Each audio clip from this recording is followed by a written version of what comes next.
I'll be covering algorithm team, and I think the largest project that we worked on was building auto navigation for the Sentry robot.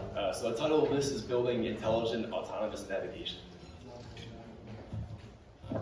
So our goals for this project is we wanted to build an autonomous navigation system that's both robust and fully autonomous.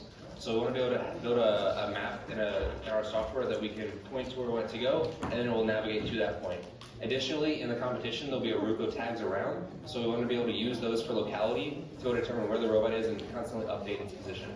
On top of that, we wanted to build an intelligent system, one that has a decision tree that can decide how it's going to get there optimally, as well as dynamically avoid obstacles in case the environment changes. Okay, then as for the actual implementation, we collaborated with a couple master's students to build this whole system. And we follow a differential drive model for the robot. And we use a LiDAR for localization, and we use a RP LiDAR for that purpose.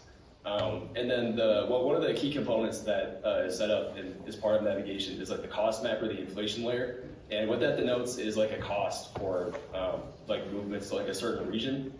So after we scan the area using our LiDAR sensor and build a map of the region, we will have basically a layer around any solid objects and around it that denotes the cost for going to that region. So if you get really close to a wall, it'll be a much higher cost for going there. So it'll deter the robot from following a path that gets it very close to a wall, or especially hitting a wall. Which you can see that the lethal cost is 254 compared to other costs, which are a lot lesser the further away that you get from the wall. So here's a demo of that. This is taken from a demo of our navigation. So this is done after we scanned the local area.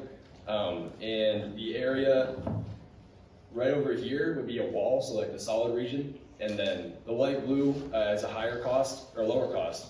And then this area has an even lower cost. So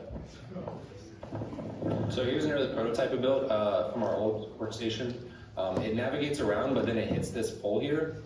Initially, because the LiDAR is at a certain height, it doesn't detect the wall properly, it detects the pole, and the cost map wasn't high enough for that one instance of a pole for it to basically avoid it.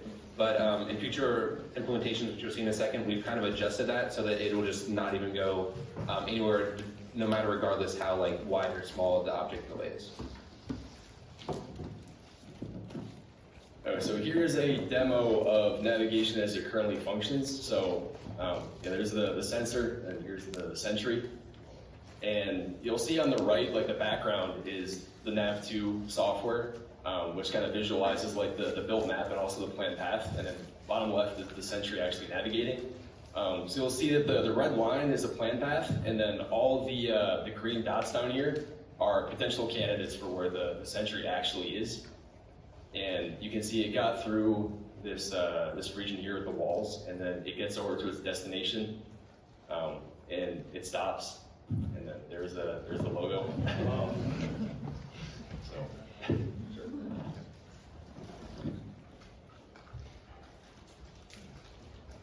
Another thing that is important when we do this, so this faded transparent is what we predict the map to be like, and then when we actually get there, it kind of overwrites it with this more darker color, and then we use a algorithm to kind of align those to help determine the locality of where the robot actually is.